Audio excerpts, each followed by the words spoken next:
लोग है ना बातें करते हैं बड़ी बड़ी माता पिता की सेवा की। जब वो अंदर झांक के देखते हैं ना तो ये बात दिखती नहीं है। बात माता पिता की सेवा की कर रहे हैं और आप कहीं बैठे हैं माता पिता से 500 1000 किलोमीटर दूर बैठे हैं पत्नी और बच्चों के साथ। माता पिता कहीं बैठे हैं या खुद फॉरेन शिफ्ट हो गए, माता पिता कहीं और बैठे हैं और उनसे बातें माता पिता की सेवा की बड़ी बड़ी करवा लो। यही हो रहा है।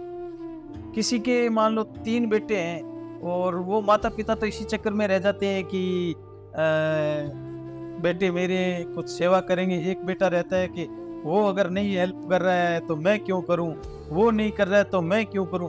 उसके चक्कर में माँ-बाप बेचारे हैं वो सबसे ही वंचित रह जाते हैं। कोई एक भी उन तक नहीं पहुँचा पाता है। यही हो रहा है आजकल। यही हो रहा है, जिनके ज़्यादा बच्चे हैं ना वो आपस में ये सोच रहे हैं कि वो अगर हेल्प नहीं कर रहा है या माता-पिता की सेवा नहीं कर रहा है तो मैं क्यों करूँ?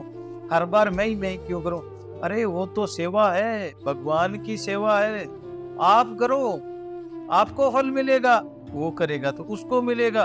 ऊपर वाला सब देखता है, ऊपर वाला सब देखता है।